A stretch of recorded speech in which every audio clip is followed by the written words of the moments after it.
Hi and welcome to the Fahad Hussain YouTube channel and also welcome to the iOS application development। मैं फहाद हुसैन, उम्मीद करता हूँ बहुत अच्छे मिजाज में होंगे। इस सेशन के अंदर हम iOS में स्टैक पढ़ेंगे कि एक्चुअली स्टैक व्यू क्या है और वो किस तरह से कलेक्शन ऑफ अदर व्यूज़ को एक जगह कलेक्ट करके आपको हॉरिजेंटली या वर्टिकली आपके अलाइनमेंट में या आपके व्यू पे उसे अलाइन करने के लिए एक्सेस दे रहा होता है। तो वीडियो को फर्दर स्टार्ट करने से पहले बताते चलूँ कि इससे रिलेटेड प्रीवियसली जितनी वीडियो हैं वो मेरे यूट्यूब चैनल पर मौजूद हैं और इनके तमाम कोड मेरे ब्लॉग fahadhussain.cs.blogspot.com पे मौजूद हैं, जहाँ पर आने के बाद वो तमाम चीज़ें आप फिजिकली डाउनलोड करके यूज़ कर पाएंगे। लिहाजा सबसे पहले जानते हैं कि स्टैक क्या है। कि तो स्टैक की क्या डेफिनेशन बताई जा रही है। स्टैक दो तरीक़ों से हम यूज़ कर सकते हैं, हॉरिजॉन्टल मैनर में और वर्टिकल मैनर में। You can drag a select view, stack view I mean, from the object library and put into right into the storyboard. You then drag and drop view objects such as label, button, image view into the stack view. Alternatively, you can use the stack option in the auto layout bar as well. So ये तो view का तरीकाकार बताया जा रहा है कि आप स्टैक के अंदर किस तरह से स्टोरी बोर्ड पर लाएंगे। तो एक्चुअल जो मतलब है स्टैक को यूज़ करने का वो कलेक्शन ऑफ अदर ऑब्जेक्ट्स हैं, यानी अदर ऑब्जेक्ट्स को एक जगह कलेक्शन फॉर्म पर लाना, ताकि जब मैं लेआउट पे एक सेपरेट स्टाइलिंग करूं हॉरिजेंटली या वर्टिकल मैनर पर, तो उसकी स्टाइलिंग लेआउट पर बेहतर तरीके से हो सके, क्योंकि ये कलेक्शन ऑफ व्यूज़ को या ऑब्जेक्ट को क्या करेगा, कलेक्ट करेगा और हॉरिजेंटली या वर्टिकल मैनर पर उन्हें शो करेगा। ठीक है, तो वर्चुअल मशीन मैंने इस वक्त रन की हुई है और इस वक्त हमारे पास जो इमेजेस मौजूद हैं, पहले मैं अपनी स्क्रीन पर वो शो कर देता हूँ आपको। तो इस वक्त हमारे पास एक इमेज ये रही, ठीक है, जिसका नाम आई के है, विच मीन लिंक्डइन के प्रोफाइल की ये इमेज है। और इसी तरह से मैं एक बैकग्राउंड की इमेज यूज़ करूँगा जो कि प्रोफाइल पे लगाऊंगा। ओके, तो सेकंड इमेज हमारे पास आईफोन की है जो हम बैकग्राउंड पे यूज़ करेंगे। ठीक है, जो कि मैंने यहाँ सेट कर लिया। हम अपने प्रोजेक्ट की हायरार्की पे वापस आते हैं और एक्स कोड मैंने यहाँ पर ओपन कर लिया और ये हमारी एक्टिव व्यू है। फर्स्ट सबसे पहले हम यहाँ पर आते हैं और यहाँ पर लिखते हैं स्टैक। ठीक है, हॉरिजॉन्टल एंड वर्टिकल दोनों स्टैक आ चुका है। एक स्टैक लेंगे, दोनों बात हमें समझ में आ जाएगी। मैंने यहाँ पर ड्रॉप किया स्टैक को। अच्छा, जब मैंने स्टैक ड्रॉप किया तो वो इस तरह से मैनर पर आ रहा है और आप यहाँ पर भी देख रहे हो कि व्यू के नीचे स्टैक शो हो रहा है। अब मैंने कहा कि मुझे कुछ बटन्स चाहिए जो कि मैं स्टैक में शो करवाना चाहता हूँ। ठीक है, आप यहाँ पर आकर बटन लिखोगे और इस बटन को आपने इस तरह से विजुलाइज़ करवाना है या इनसाइड ड्रैग पर डालना है व्यू के। तो आप यहाँ पर आओ इस बटन को ड्रैग करते हुए और इस व्यू के नीचे ये स्टैक है। अच्छा, स्टैक पर जब आगे की तरफ लेके जाओगे ना, तो ये जो आप ब्लू कलर की लाइन देख रहे हो वो आगे की तरफ है। जब पीछे करोगे ना तो ये लाइन भी पीछे होगी, एज लाइक दिस। तो जब आप पीछे की तरफ आए तो उस पर ड्रॉप करोगे ना तो ये इनसाइड ऑफ दिस जाएगी। आप देख रहे हो कि ये स्टैक के अंदर है। व्यू को मैं ओपन करूँगा इस तरह से। इसी तरह सेकंड बटन को भी मैंने यहाँ पर इस पर ड्रॉप किया इनसाइड, लेकिन ये चीज़ आउट चली गई। तो मैंने इसको दोबारा ड्रॉप किया, इज़ लाइक दिस, दोनों अंदर आ गई। फिर तीसरा बटन भी मैंने यहाँ पर ड्रॉप किया इनसाइड ऑफ स्टैक, तीनों इसके अंदर आ गए हैं। ठीक है, तो यही वजह है कि यहाँ पर देखो ड्रैग एंड ड्रॉप का ऑप्शन आ रहा है। अगर ये ना आ रहा हो तो इसका मतलब ये कि आपने जो बटन प्लेस किया है वो इनसाइड मौजूद नहीं है। That's it. उसके बाद स्टैक व्यू पे क्लिक किया मैंने यहाँ से, तो इसकी कुछ प्रॉपर्टीज़ आ रही है, जिसमें सबसे पहले आप देख रहे हो यहाँ पर एक्सेस है। ठीक है, इसको हम बाद में समझते हैं। सबसे पहले डिस्ट्रीब्यूशंस पर आते हैं कि आप अपने डेटा को डिस्ट्रीब्यूट किस मैनर पे करना चाहते हो। यहाँ पर आओगे तो इक्वली फिल किया जाएगा। ठीक है, प्रोपोर्शनली है, स्पेसिंग है, सेंटरिंग है, लेकिन सबसे ज़्यादा जो इस्तेमाल होता है वो इक्वली एंड फिल होता है।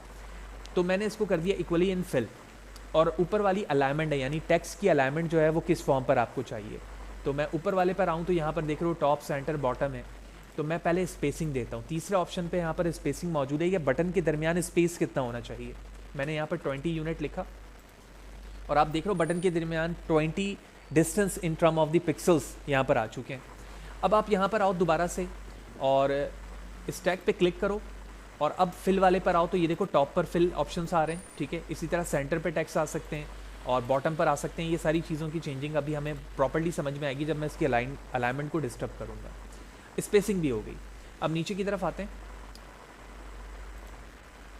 तो जब आप नीचे की तरफ आओगे तो यहाँ पर हमारे पास कुछ ऑप्शन होते हैं जो कॉन्स्ट्रेंट्स के होते हैं, जिसे हम अलाइन कहते हैं। मैंने इस पर क्लिक किया और क्लिक करने के बाद मैंने कहा कि वर्टिकली कंटेनर जो है वो ओवरऑल 0 पर सेट हो जाए। वर्टिकली का मतलब ये है कि वर्टिकल मैनर पर दोनों साइड्स पर कोई डिस्टेंस ना रहे, 0 यहाँ लिखने का मतलब ये। और उसके बाद मैंने इसे ऐड करवा दिया। जैसे ऐड करवाया देखो ये वर्टिकली जो है ना वो यहाँ पर अलाइन हो चुका है।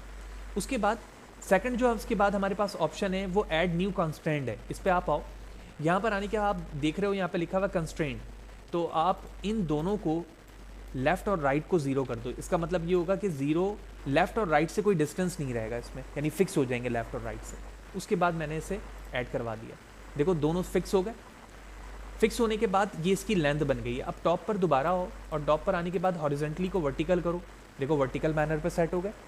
दोबारा इसको यहाँ से हॉरिजेंटल कर दो, हॉरिजेंटल मैनर पर आ गए। लेकिन अगर आप फिल इक्वालिटी को डिस्टर्ब करोगे ना यहाँ पर, तो वर्टिकल और हॉरिजेंटल करते वक्त आपको डिस्टर्बेंस यहाँ पर मिलेगी।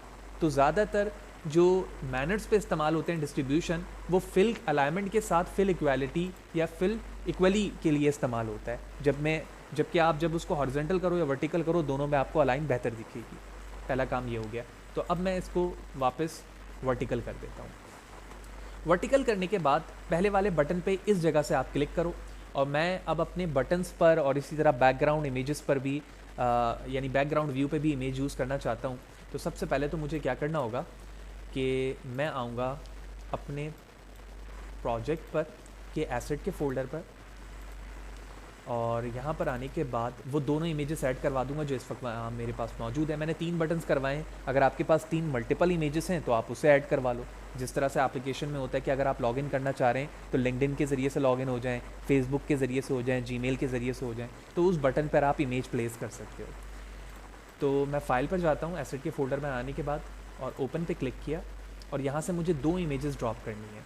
सबसे पहली जो इमेजेस है हमारे पास वो लिंक्डइन की है, जिसको मैंने आई या LK से रिप्रेजेंट किया हुआ, वो मैंने यहाँ पर ड्रॉप किया।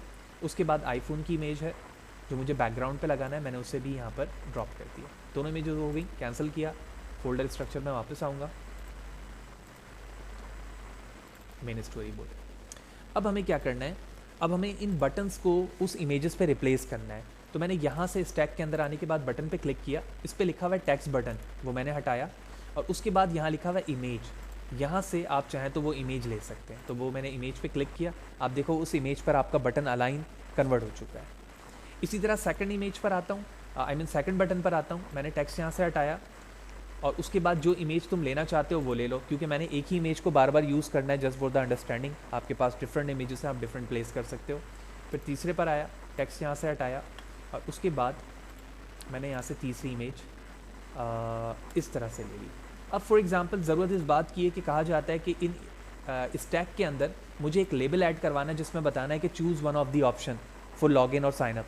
तो इसके लिए आप क्या करोगे, अपने ऑब्जेक्ट व्यू पर आओगे जहाँ से आप ऑब्जेक्ट चूज़ करते हो, और यहाँ पर आने के बाद लेबल लिखो, और लेबल को बिल्कुल वैसे ही ड्रॉप करो जिस तरह से आपने बटन्स को किया था। तो मैंने लेबल्स को इस तरह से यहाँ पर आकर ड्रॉप कर दिया। देखो जब मैंने टॉप पर किया तो वो टॉप पर शो हो रहा है, अगर ये बॉटम पे भी आ जाए तो आप ड्रैग करके ऊपर की तरफ ला सकते हो, और इनसाइड स्टैक के अंदर मौजूद है। लेबल पर डबल क्लिक किया मैंने, और यहाँ लिख दिया choose one of the option, ठीक है। और आप इस पर क्लिक करके प्रॉपर्टी पे आकर जो भी करना चाह रहे हो वो आप यहाँ से कलरिंग, टैक्स ऑर्डर वगैरह वगैरह वो सारी चीज़ें हम ऑलरेडी देख चुके हैं, तो आप उसे चेंज करके भी अपनी मर्ज़ी के मुताबिक कर सकते हो। बैकग्राउंड, फोरग्राउंड, कलर चेंज करना है, ठीक है। अलाइनमेंट मैंने सेंटर कर दिया एज लाइक दिस, ठीक है। अब हमें बैकग्राउंड इमेजेस दिखानी है, या आप इसकी विड्थ और हाइट कम करना चाहते हो तो आप दोबारा से अपने कंस्ट्रेंट पे और अलाइन पर आके इनकी विड्थ और हाइट कम कर सकते हो। जैसे मैंने यहाँ पर कुछ रैंडमली वैल्यूज़ जो आ रही थी उसको चेंज करते हुए किया था। अब मुझे बैकग्राउंड पे इमेज लगाना है अपने इस व्यू के, लिहाजा मैं अपने कंट्रोलर पे वापस आता हूँ, और यहाँ से मैंने लिया इमेज व्यू। इमेज व्यू को हम इस स्टैक के बाहर ड्रॉप करेंगे, तो मैं इमेज को लाकर व्यू पर ड्रॉप कर रहा हूँ। आप देख रहे हो व्यू पे, व्यू पे ड्रॉप करने से सॉरी नॉट दिस वन, ठीक है, मैंने व्यू पे ड्रॉप किया, और अब आप देख रहे हो कि ये स्टैक के बाहर दिख रहा है मुझे। अगर आप यहाँ पर आओगे ना तो इस तरह से भी तुम्हें प्रॉपर्ली यहाँ पर दिख जाएगा, क्योंकि ये बटन के अंदर नहीं है, ठीक है, क्योंकि ये ड्रॉप डाउन के बाहर दिख रहा है हमें। अब यहाँ पर आने के बाद मैंने इसके ऑप्शन पे जाना है, ठीक है, और ऑप्शन पे जाने के बाद मैंने कंस्ट्रेंट हटाया, ठीक है। कंस्ट्रेंट हटा रहा हूँ ताकि जितनी विड्थ और हाइट है ना वो मार्जिन के रिस्पेक्ट से ना आए, बल्कि जो ऊपर वैल्यू दिख रहा हूँ उसके रिस्पेक्ट से आए। मैंने कहा चारों डायमेंशन को ना फिक्स कर दो 0 के रिस्पेक्ट से। तो इसका मतलब ये हुआ कि चारों तरफ से इमेज फिक्स आएगी पूरी स्क्रीन पर, कोई भी left, right, top, bottom distance नहीं रहेगा। और इस चारों कॉन्स्टेंट को मैंने ऐड करवा दिया। देखो पूरे इमेज पर सेट हो चुकी है ये चीज़। उसके बाद इसमें इमेज सेट करना है, तो इसके लिए मैं प्रॉपर्टी पर आता हूँ, यहाँ लिखा हुआ इमेज। इमेज से मुझे आईफोन की इमेज लेनी है, आईफोन की इमेज सेट हो गई। उसके बाद आप आओगे व्यू पे, व्यू पे आने के बाद लिखा हुआ है इंस्पेक्ट फिल, इसको आपने चूज़ करना है ताकि ये पूरी इमेज पर फिक्स हो जाए और यहाँ पर आके इस तरह से शो हो जाए। उसके बेस पर हमारा जो आईफोन है, ये जो इमेज है वो स्टैक के ऊपर आना चाहिए ताकि ये स्टैक की तमाम चीज़ें उसके ऊपर आ जाए और इमेज बैकग्राउंड पे चले जाए। तो मैं इस इमेज को उठाता हूँ और यहाँ पर प्लेस कर देता हूँ। देखो जैसे मैंने प्लेस किया, जितना टेक्स्ट था या स्टैक के अंदर जो चीज़ें थी वो इमेज के ऊपर आ गई और हमारा जो बैकग्राउंड है वो अपनी जगह जाकर सेट हो चुका है। तो इस तरह सक्सेसफुली मैंने ये बताया कि स्टैक को हम अपने प्रोफेशनल यूजेज के लिए किस तरह से असाइन कर सकते हैं। अगर आप थोड़ी देर के लिए स्टैक को इग्नोर करो तो जो 4 बटन और लेबल हैं इनकी अलाइनमेंट करना कितनी मुश्किल हो जाती। कभी 1 एक्सिस बाहर चले जाता या n नंबर ऑफ एक्सिस वो ऊपर चला जाता तो अलाइनमेंट उसकी डिस्टर्ब होती, लेकिन स्टैक ने वो काम आसान कर दिया। अब हम अपने सिमुलेटर पे रन करके देखते हैं कि हमारा आउटपुट किस तरह से दिख रहा है। Let's see.